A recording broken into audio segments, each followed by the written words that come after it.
so sad, feeling so sad, feeling so sad, feeling so sad, feeling so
I used to live in Brazil.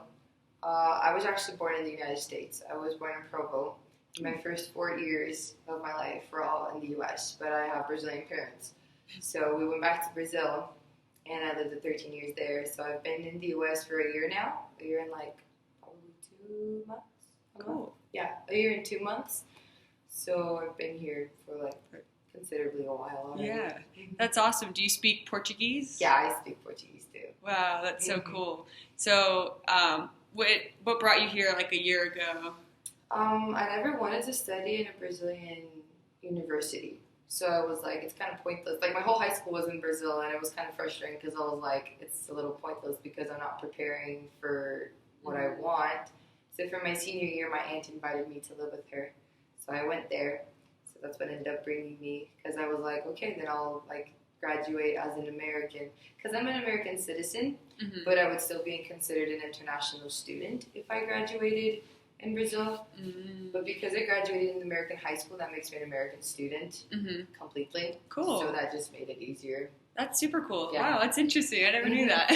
Yeah, it's an interesting process and stuff. Yeah. So is your aunt, where does she? She lives in Florida. Okay. Orlando. Cool. So that's where you've been and then came to school up here. This is your first semester, right? Yeah, this is my first semester. Awesome. Well, welcome. Yeah.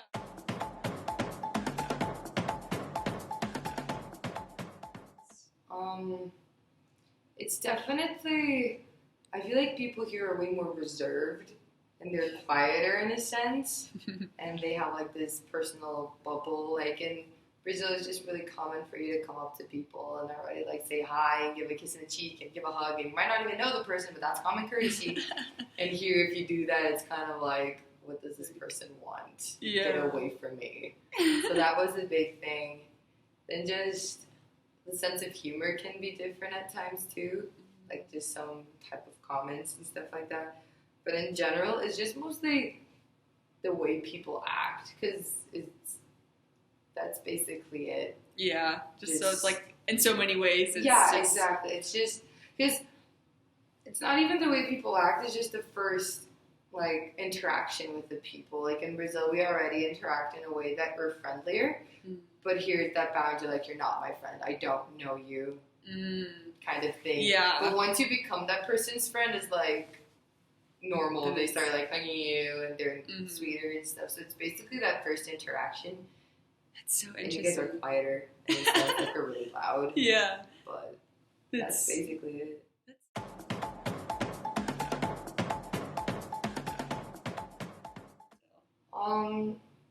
So in Brazil we have two big things politically. One of them is that religion interacts very greatly with politics, and people don't think that's correct because they think that religion should be apart from politics. Mhm.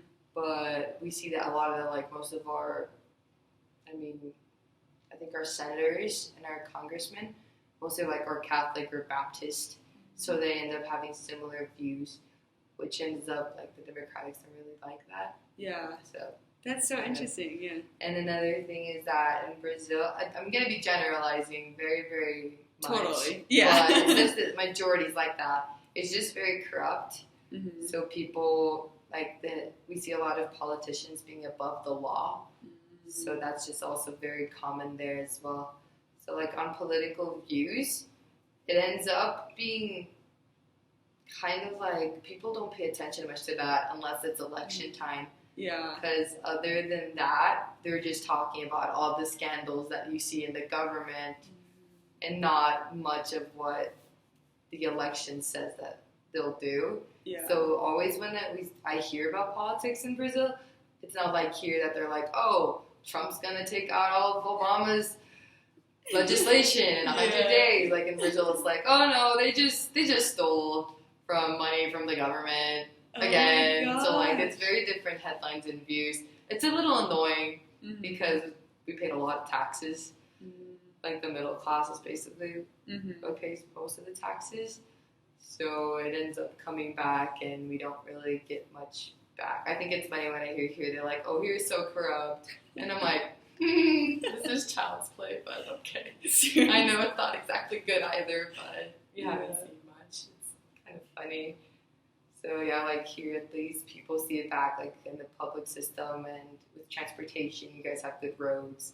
Like no, in Brazil all the money's just taken away and like nothing ends up going. And when it does, like okay, we're gonna do this construction to get better the roads, and ends up just taking longer because in the process that they do the road, they'll give the money, but they'll still take the money in the process of it. So it's all very frustrating. Seriously. It's all like this big political robbery, so that's basically what people fight for mostly, which is kind of sad because they're supposed to actually talking about ideas and views and how to improve the country, but we're too busy like, no, don't steal our money, please. Oh, Let's just use it for something good.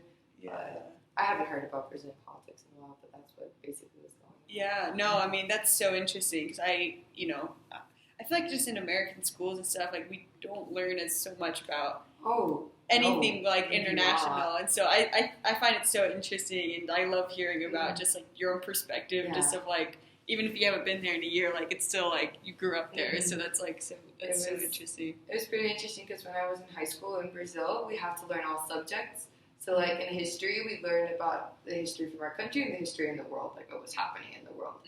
And I thought it was interesting because the only course in the U.S. that has it was like world history or European history, and the rest was all like, but still like they had European history, but it was the world history was still focused on like the northern hemisphere and stuff.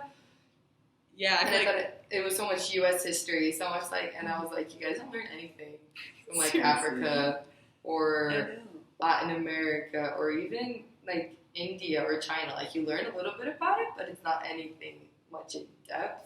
Yeah. So I thought that was very interesting on how like American focused it was, which is also admirable because like it just shows patriotism very strongly. But like you guys don't end up learning as much with like other things in the world. So that's pretty interesting. Yeah, no, that's funny that you mentioned that because you have experienced schools in both places. So that's so interesting.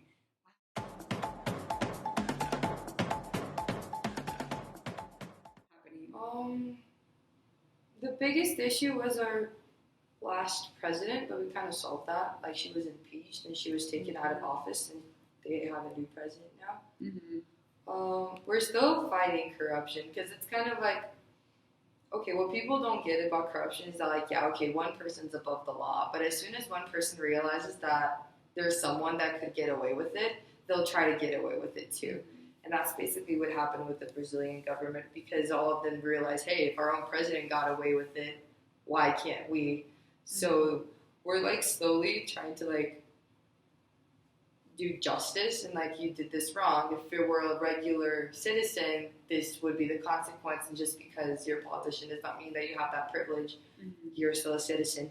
So I hear a lot sometimes about, like, my mom's very into politics, so she posts on Facebook all the time about fighting for politics. It's kind of funny.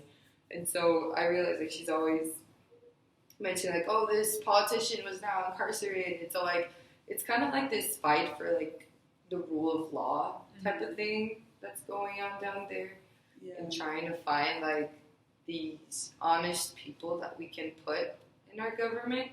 But that's just really hard because, honestly, who wants to be president? Everyone knows it's so stressful. So that's basically it. They're just trying to find a solution to, like, have justice and stuff. Yeah. So. Well, that's good that, I guess, that last president was impeached, and that hopefully it's on a slow way to fixing the corruption, but that's tough. It's kind of funny because the person that they put in, you know that saying of, like, lesser of two evils, like with Hillary and Trump? I was like, no. You want to see, like, lesser of two evils is an extreme, like, to another place, like in Brazil. Not saying that, like, Trump or Hillary were either both good options, but I thought it was just funny because I was in Brazil and they was always complaining, and then I was like, oh, I'm moving to the US, maybe it won't be that bad. And then I got here, I was like, well, here's that too. Oh well. But it was basically, he wasn't like a better of an option, and people won't want him either. But it's just like, he's not as bad as she is. And I'm pretty sure that they're going to put him in jail too, because it's kind of to the point that they're just looking to each other and they're like, if I'm going down, you're all going down with me, because they all have evidence that they could all be in prison and stuff. So it's pretty interesting. Yeah, that's so interesting.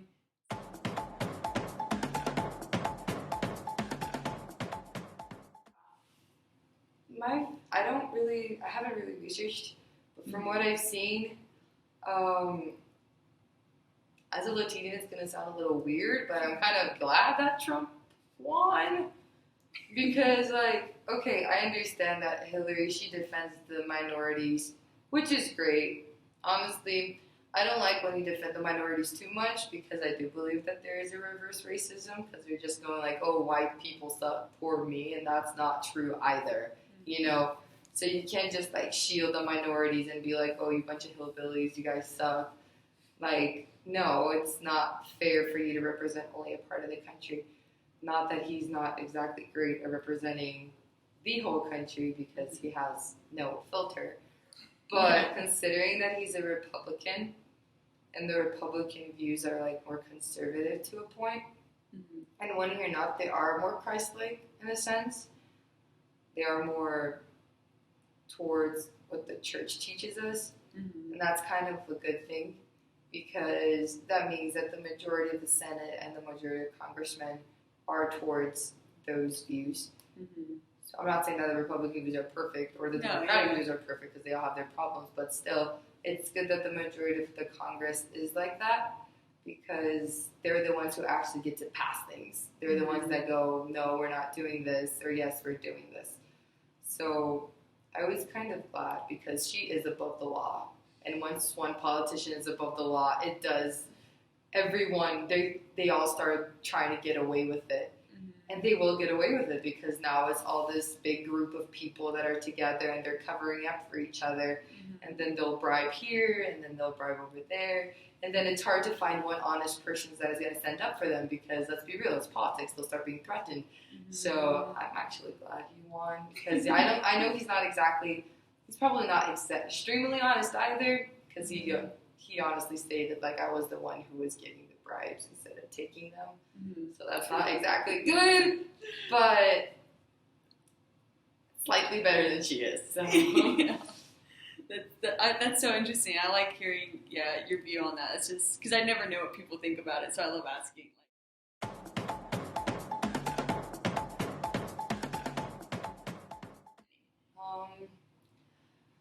I like being Brazilian for how friendly we are, because everyone all the time, like that they go to Brazil, they get a little freaked out at first, but they feel so welcomed. Like they realize that people just care. People just do things for others. Like the number of times that I'd see people come out of their way and they weren't really asked to do that. They just realized they're like, oh, that person needs help. So they went out of their way. Not saying that Americans would do that, but sometimes I feel like they wait to be asked to act upon. But because we just see there so obviously, people just do it. Like my mom always told me, she's like, you don't have to wait for people to ask for your help to realize that they need help. You don't have to wait for people to say hi to you for you to feel welcomed. You can just say hi to others. You can just be that welcoming person to others. And that just always made my friendship circle be really big, because you're always talking to everyone and you're always nice and polite. So that's what I always liked. But again, when you move here and you're that way, people automatically just go, she either wants something, she's flirting with me, or she's just plain weird, so they won't talk to you.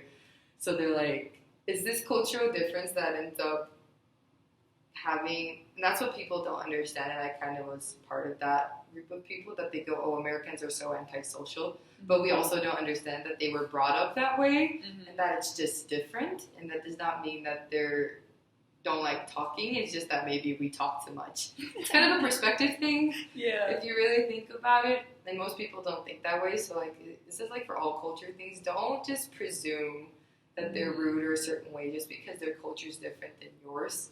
Like, of course, that there are general things that no matter where you're at, it will be considered rude. But don't consider others rude just because they were brought up in a different way that you were. Just because they're like, if they're louder than you are, like, okay, that's just what they were brought up as. That does not mean that they're being obnoxious or anything. And if you're disturbed by it, just politely ask, go, okay, could you keep it down a little bit? I'm busy or something. Like talking politely is not an issue. People just don't seem to get that sometimes. Yeah. So like this is not just towards Brazilians, but towards like everyone, because I see a lot of people, like sometimes they get annoyed by it, but they don't verbalize it, and they just keep a grudge and hold it in them. And that's just worse for them, because then the people, like, they don't know that they're being a burden, because that's how they've always acted, that's how they've grown up, and then they're being a burden, and when they find out, it's just a very uncomfortable and awkward situation. So if you just talk about it, it might get a little awkward, but it's way better than you just keep it in you, because the awkwardness just grows as time goes by. So seriously, that's a lot of empathy. Yeah, It's good. Just there's differences, but if it were all the same, people would say it's boring. So seriously, exactly. People are very contradictory. So that's so true. Let's just love everyone, guys. It's so much better.